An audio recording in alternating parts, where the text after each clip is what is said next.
and welcome to That Squirrel Speaks. Today is Wednesday, April 8th, I think. It's episode 142, I also think. Maybe. How are you? Are you doing well? Has spring sprung where you are? I'm sorry if it hasn't. Also, we have Southern Hemisphere folks. Are you excited for apples?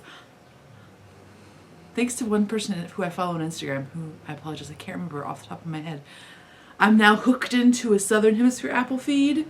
So there's the orchard folks in the Southern Hemisphere, so I have apples, 2 different seasons. Yes! That's very exciting. It doesn't take much. That's all I'm saying. Yes, spring! I think it's officially happening. We've had a couple thunderstorms. The daffodils are blooming in the backyard. Things are greening up. Like overnight, which it always does. It always does it. And every time I'm like, oh, it's magic! And it is magic. But it's still exciting that it seems to really happen.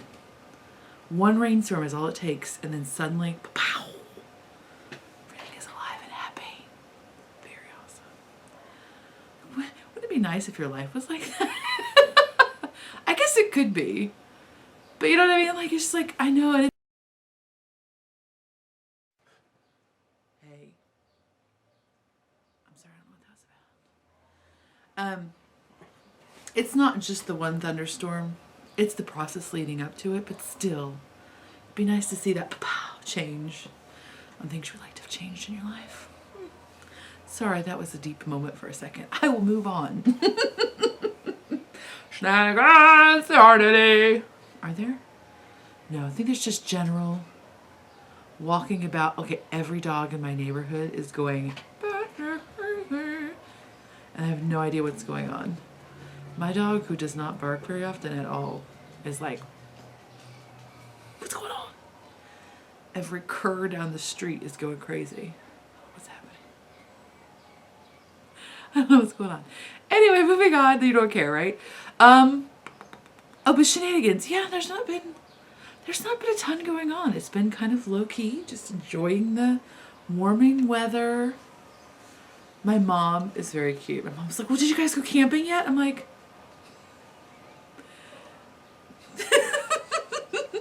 Mom, while it's like sometimes 60 degrees during the day, at nighttime it's still like 28 to 35. Okay, it's a little bit warmer now, but we're not camping. What's that called? For one thing, my little husband just cannot handle it. He does not have enough body fat. But I am looking forward to starting camping. Or at least getting out and walking more. I'm sorry, okay. I'm officially going to stop touching my hair. But at least getting out and walking more and getting about. Okay, that was necessary. It's in my mouth. That's different. So I'm looking forward to that. I hope you are too. Okay. So what is this episode going to have in it? Well, we're going to talk a little bit of knitting and spinning. Cribbity cribbities, what's going on out there? That's my husband doing something wackadoodle. Knitting and spinning. And then, and we're going to talk about a little bit about the gratitude cal that's going on now. And then depending on where our time is, we might talk about a couple of board games. I don't know, we'll see. I know, I lied. I'm a liar. I'm going to touch my hair. Tom, terrible. And so again, as you've noticed as I've been yakking, there might be weird background noises today. My Mr. is out there doing something. I don't know what he's doing. But it's crazy loud apparently. Let's talk about the gratitude cal. No. Yes, let's talk about the gratitude cal briefly, and also briefly.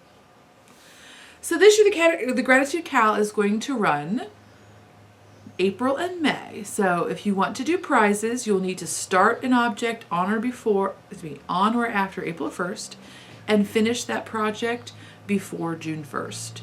And then of course post it like you normally would in a prize thread. The prize threads aren't open yet, but like we're just early days still. And then I will have prizes. I have not announced what they are going to be yet because I'm still trying to work that out. But there will be prizes. If the item must be for you, whether a wearable or an accessory of some sort that is for you, if you're knitting something with gratitude and you've started it already before April 1st, or it's not for you, it's for your favorite mammal ever, that's fine. You just can't enter for a prize. But please join us in the chatter threads. People are talking about what they're doing. If you've never done a cow before, I'm not the best cow leader in the world, by far. I'm like, I got an idea, I got prizes. But the way we do a cow in this group, you want. It's as much commitment as you want in terms of chatter and things like that. But you're welcome to come and talk about not only what you're making, but what you're grateful for, like what's inspiring your gratitude and things like that. Those are all appreciated, because sometimes all it takes is for somebody else to say something that they're grateful for you to be like, yes, I am grateful for that too. You know what I mean? Because sometimes when you're tired and it's a Wednesday, you're like, I'm grateful for cupcakes. You know what I mean? And I'm not demeaning being grateful for cupcakes, but it might not be the most soul satisfying there is. But it's a cupcake. I'm not make it good. Cupcake's good. So yes, that is what it is. If you would like to tag your projects, GratCal15, so GratKal15. You can do that on Instagram, Twitter, or any searchable thing you doodle. And then folks can see what you're doing there too. Good? Okay. And then really and again, knitting with gratitude is also however you want to do it. Some people like to pick a very mindless project so they're not looking at paperwork a lot or fitzing around, and they can really be in the moment and concentrating on what they're grateful for. Sometimes it's a great idea to pick a project that has small blips of something odd happening. So, for example, there might be like a stripe of a contrasting color, or like an eyelet stitch stripe or something like that happening every 6 or 7 rows. That's where I'm going to key in on that particular project element. That's where I'm going to focus my gratitude. So again, it's like mindless, okay. Because sometimes it is hard, especially if you're not a practiced meditator, or you're like me. Sometimes it's hard to sustain focused thought throughout an entire project. That's fine. Just find pieces within that. Or again, put a notepad in with your project bag with some gratitude points in it. Either just do a general search on Google for gratitude quotes to help spark that thought process, or just a list of things you're grateful for that you can just look be reminded of. And then the theory is that after you've completed that project, while you may not remember everything specific that you put into it, you're essentially going to be wearing your gratitude. You're going to have it upon your person. So you're having a bad day, or things are just not going your way, or hey, they really are going your way and you just want to amp it up even more. You have that project that you can remember things that you're grateful for and how important it is to be in the moment and experience things in this time. Now I sound like a preachy McPreacher said, but whatever. So that's the thought. And this year I've added also the gratitude spin along. So if you want to spin something, it has to be 2 ounces or more. There's no weight limit on a project because, again, as an adult-sized project, I feel like whatever you do, if it's a hat, socks, mittens, fingerless mitts, whatever it is, it's all about you. Also, in the past, we have limited entries to 1 entry per person. Again, it's just to kind of make life easier for everybody. And, you know, prizes are awesome, but this one is about the experience. Or that's what we tell ourselves when we don't win a prize. Shh. Okay, so that's enough about the Gratitude Cal, I think. If you have any questions, of course, the chatter thread is open. Feel free to post them there, and either I or somebody else will get back to you. If I haven't, again, sometimes it's easy to miss a post, especially if something happens and they come in quickly. Just read over it by accident or just doesn't walk in.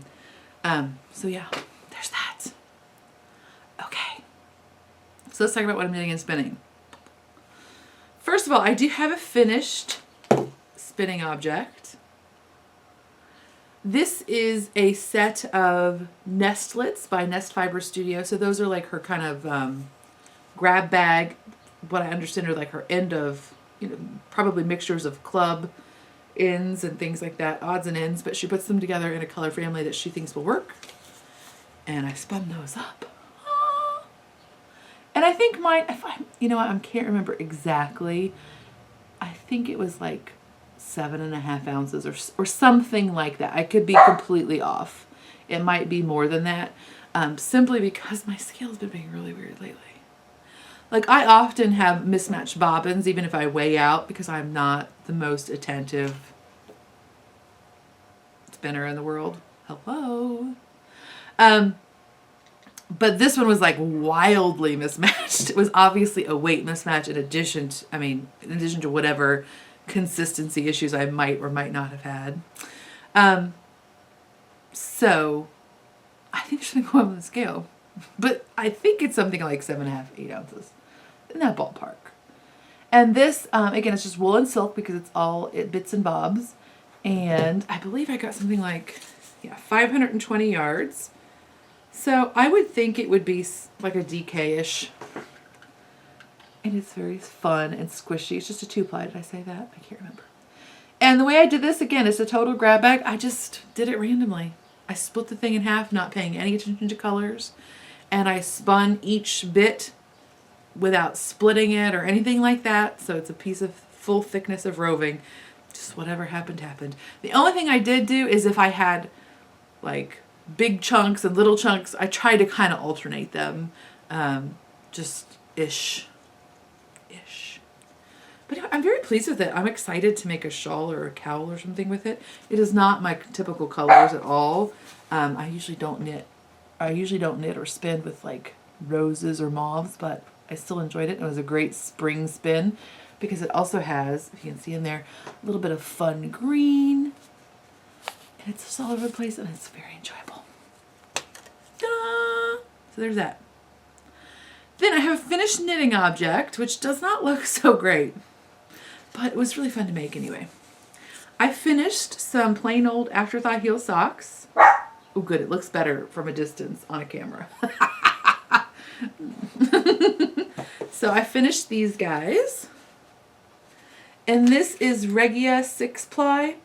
And it is colorway number 6363. So it is a DK or a worsted. I'm so sorry about my dog. Annie. Settle. Hope it's not driving your dog crazy. Worsted weight. Yeah, or DK. I can't remember now. I think maybe DK. I made mine 64 stitches, and I really should have made them maybe 60 or even 56. I don't know. However, they're heavyweight socks. They'll be perfect to wear over other socks. Just almost like in a slipper fashion. And I made them, and they're also a little bit longer than they needed to be, so I made a very shallow Afterthought heel, which is one of the nice things about the Afterthought heel is, you can do an oops and make it more shallow or more deep if you need one or the other. So, but anyway, I do really love these colors so much. And since I'm so currently in love with multicolor shawls, as you will see in a moment, I want all of these colors separately. I may have gone on an insane Madeline Tosh binge. I'm not even kidding, it was crazy. I just had this moment where I was like, yes, I have stash, but I do not have enough semi-solid fingering weight stash. Which is kind of true, because, which is kind of true-ish. Not at all. Yes, it is, actually. I do not have very much fingering weight semi-solid. I don't. I really don't. By my standards, and those are the standards that matter in this house. So I have like a lot of crazy like variegated that I was like, yes, socks. And really, I'm just not knitting socks fast enough. But at the same time, I really don't have that much semi-solid, which is what I like for shawls and things like that. So I was enabled by Simply Sock Yarn to go totally crazy. It was insane here. I'm going to get really close to you for a minute because I'm going to grab something. Can you see the giant spot I have on my cheek? Maybe. You can't. Hair's covering. Good job, hair. Good job. I have a giant pimple right there in the middle of my cheek. What is that? I'm 36, universe, almost 37. Settle down. So anyway, it's been crazy.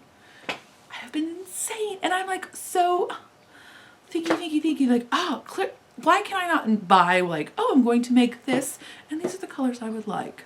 Purchase. No, because with multicolor shawls, you really need to have all the colors in your possession, don't you? You totally do, right? Yes, you do. So you need a sampling.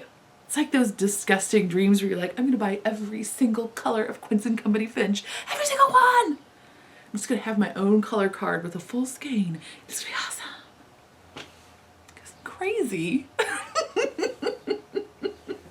When I was at the Knitting Pipeline retreat, they did have a table full of Quince & Company Finch, and I was like, oh, I totally want all that. Anyway, and so I went crazy. But here, let's start with this.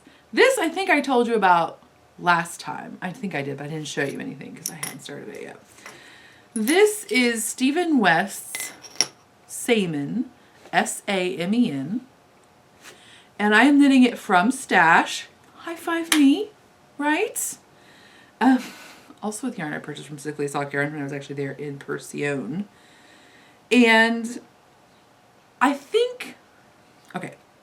Samen is one where it's all fingering weight, but you hold it doubled throughout the entire thing. It smells so good. That stupid Lolo bar and that Edward color, that Edward scent. Oh, it smells so good. It smells like the most delicious man smell. Not real, totally manufactured. So good. It's like when you were in high school and somebody wore Cool Water. Who's that? It's like fake pheromones or something. Anyway, I'm rambling. So the Samen, I am doing mine a little different. The Samen shawl is all fingering weight. It's held doubled throughout. And what it is actually supposed to be, I picked my colors before I realized what was happening in the shawl. I knew I needed 5 colors. But I didn't understand that they're actually held. So for example, if your colors are A, B, C, D, E, they're held A, B, B, C, C, D, D, E. The same color is never held with itself. That's what I kind of thought was going to happen. So I picked colors and then I realized, like, I don't know that I really want these colors as a marl essentially throughout the thing, because I have mixed feeling about marls. Like sometimes I enjoy them, but not all the time. I don't know why. I think they work really great when they're all the same value, or like they're very close in, like they're in the same color, like variations in hue. However, I was not sure about the colors I chose and how I'd like them to be marled throughout. So what I decided to do is, instead of holding them A-B at the beginning, I held them A-A. And then you'll see that there's like these wedge sections, which I can't do left and right because I'm apparently drunk all the time. So there's a marled section, right? Keep going. So I did the main triangle as AA, and then I did AB. And then I did BB. And then I did BC, and then I did CC. So I do have solid colors that are not marled, which you can see on this side. Because one side is just like a straight up triangle-y one. Well, it's a fast increase triangle. But then the other side has these random crazy eyelet short row sections in it. So you're going to have an asymmetrical shawl where one is very swooshier than the other. Right? I wish you could see how exciting it is. Can you tell? I don't know if you can tell. Anyway, I really like it. I may have ordered. See, this is the show about how much I bought yarn, and I'm crazy. So I can't, my birthday's in like 3 months. I can't even pretend it's for my birthday. Just a gluttonous person. So, I was a little bit like distressed. I haven't even talked about what yarn I'm using. I'm using, oh no, it's Yarn Hollow.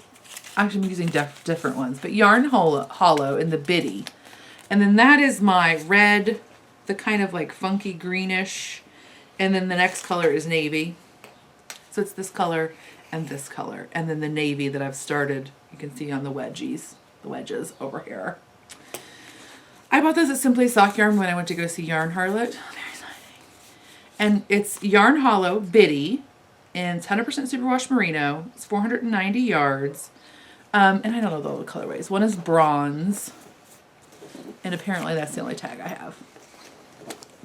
Okay, I lied. I got one more. I got garnet. I don't know what the blue was. Like, that's the one I lost the tag for reals. Couldn't find it. So that's these 3 guys. And I bought these thinking I was going to make a barn dump with them, which I totally would have been great, but I didn't because I wanted to make this so bad. And so then the orange is, I don't have it, was a gift, thank you. It was the Titus, which again, if you remember the beautiful Coop Knits Her Toasty book, which was so gorgeous.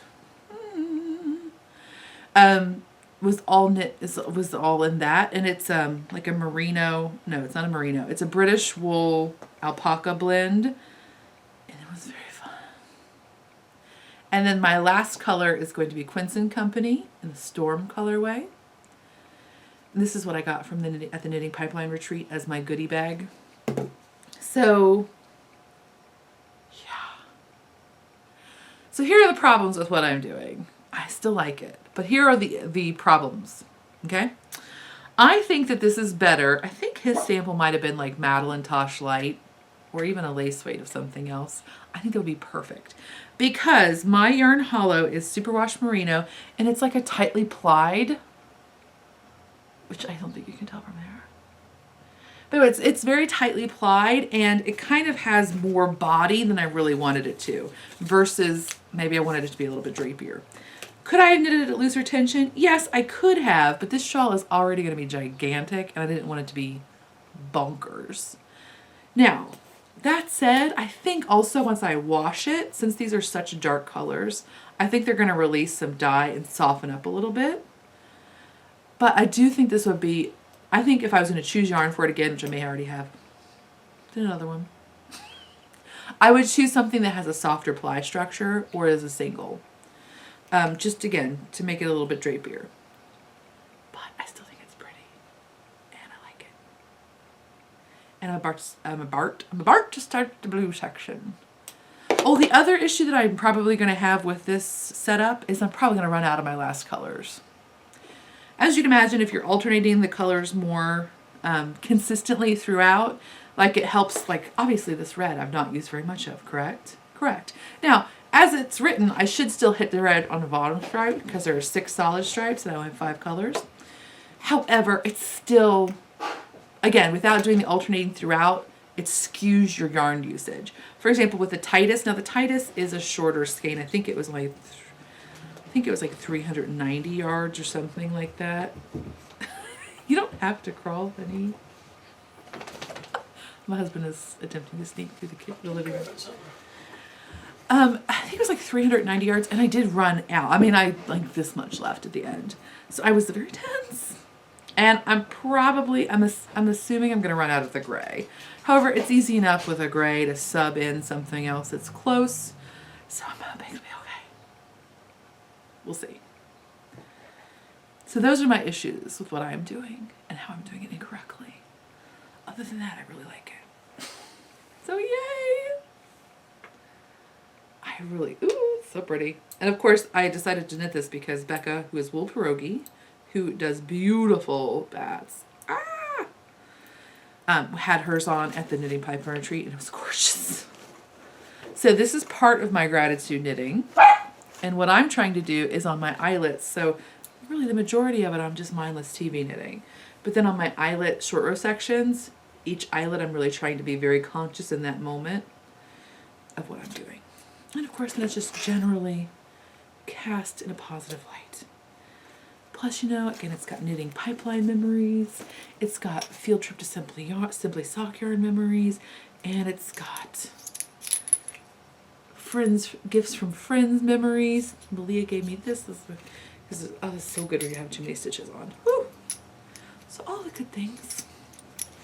All the good things. And then, okay, so then the next thing I'm knitting that's new, I am knitting, okay, so amongst my insanity. So this is part A of the Insanity. I'm just going to show you. By the way, this is not all the yarn I bought from Simply Sock Yarn. I'm not even lying to you. I think I may have made 3 separate orders. Drunk. But they got new Madeline Tosh Twist Light in, and ooh, she posted these 3 colors together like, oh, look at these colors that somebody picked out. And I was like, I want those colors all right now. So I had to have them. This one is, so this is the Twist Light. This is the new Madeline Tosh with nylon in it, 75% superwash, 25 nylon. It's 420 yards. This color is tomato, and it is that orange. This color is fir wreath, and it's like, I can't decide if I'm blue or green. That's what it says.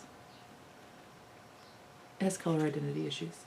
And then this one is twig, which is a very rich brown, like, it's almost like a blue base to a brown, like a greenish, there's like a greenish base in the brown. I don't even know how to explain it, but it's gorgeous.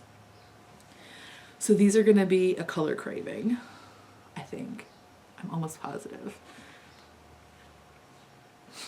This has got to be the Crazy Pico bind off edge. Right. So I had to have those. And this yarn, I've only knit with it just a little bit so far, but it is very soft and enjoyable. I don't think I've ever knit anything with merino sock. I mean, with Madeline Tosh sock. I could be wrong, but I don't know that I have. I've knit with Tosh Merino Light, but I don't know that I've knit with the sock. So, okay, so this is one of the other 3 colorways I have. Well, the other 3 color combinations I have that I had to make happen in my life. This one is Winter Wheat, this one is Kitten, and this one is Geode. So I have a really intense yellow-purple love, and then you throw gray in. Oh my gosh, what is happening? I need it! And again, this is a very brownish purple. It is not a blue. I mean, you know, it's an okay purple in my book. So anyway, I had to make these happen. But I didn't know how to make them, what to make them into. I hemmed and hawed and looked at Ravelry for an excessive and ridiculous amount of time trying to decide. Because I didn't want to do like a color affection, because I really wanted each color to be distinct and like its own hey there thing, which the color affection has to a certain extent. But again, the majority of it is striping. I looked at Slain. I looked at so many different patterns. So I wanted them kind of to be individual, but I also wanted them to all be individual in close proximity to each other. Right? That's not too much to ask, right? It's crazy. For example, there are some patterns, for example, like the, what's that one I did? The Drachenfels. What is that designer? She's got a lot of patterns out where there are 3 colors, but only 2 of them really play together at any one time.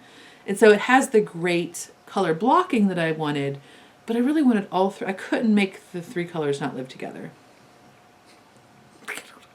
I go crazy. These are the crazy things you think. What is her name? Melanie Berg. That's what I'm trying to think of. So what I decided on was, I don't even know. I mean, I don't know how I even got here, because quite frankly, I've never looked at this pattern twice. Ooh, I gotta finish up. Okay, 17 minutes of my battery left. Oops. Vera Valimaki has a pattern called Neon Beast. It's the best name for a pattern. I printed the first page in color for you because really it had to be done. Look at that. Is that not crazy? I love it. If I'm not mistaken, it's actually knit in Tosh Merino Light. Obviously, that's Edison Bulb.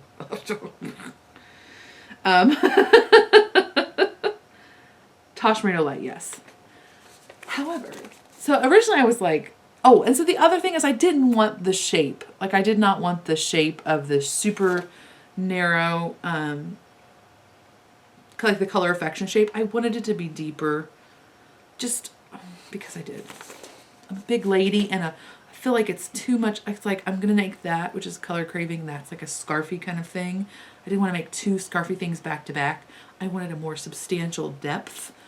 Because again, I have a long torso and a wide torso. I have a big torso. And I wanted something that was going to be like, yes, yes, like that. And obviously, the Neon Beast that totally does this, right? I'm sure that was what the beautiful Balamaki had in mind, right? Totally. Anyway, it had what I wanted because each color gets to be by itself, right? So you get the gray by itself, you get the yellow by itself, the pink is over here by itself. However, they all also get to be with each other. So like right here is a pink and gray stripe section, and over here is a yellow and gray stripe section. And again, the pink, the gray is right next to the big yellow. So they're all close to one another, but they each get to be on their own, stand solid, but then they also get to do hippie dances together in the fields. That's what I wanted. That's what it's giving me, I hope. So I've started. I don't have that much left. I just started last night, actually. I don't know. So we're gonna be like, you're way too excited for this. Shush! Smells like vinegar. So this is the cast on up here. That I can't hold, apparently. And so you get the fun short row section, and I'm just about to start another crazy section like this. I totally dig it. Oh, the other thing I wanted to mention too is she gives you a very excelente diagram, which I feel like I can show you without that being too much information, right? Because you can pretty much tell this just from the picture where she's got it spread out. She gives you, this is not on there. She gives you a drawing, which is great because then you can make copies of it or just trace it like I did and try different color combinations. Right? So I tried like 4 different, like, okay, I want to use these 3 colors, but where do I want them? And so I decided ultimately on this placement up here, which is my yellow is going to be my main color. My gray is my contrasting color 2, and my purple is my contrasting color 1. Basically, it's almost just like hers, except I flip-flopped her yellow and the gray. That's all. But it was really fun to have that little coloring moment where I was like, yes, you could try out different combinations. And of course, it's not perfect, but it gives you kind of an idea. If nothing else, it helps to put your thoughts down so that you can be like, yes, that is the one I want. So it's fun. Okay, we're not going to do board game talk because my battery is almost dead, which means I've talked for long enough. The universe even says so. Shameless self-promotion. There will not be an update this week, but there will be an update on April 17th. That's a Friday, April 17th. And it will be lots of spring bags. And it will be lots of smaller bags. Lots of sock size and lots of... This is not one of the bags. This is an old one. It just happens to be here. And lots of this size, which is like the small wedge size. And there will also be some of this size, large wedge. Again, not that fabric. So it will be more of the smaller bags. There'll be lots and lots of sock bags and lots of small wedges. They will all be beautiful spring florally craziness. It's gonna be awesome. I'm excited about it. It's making me happy sewing things.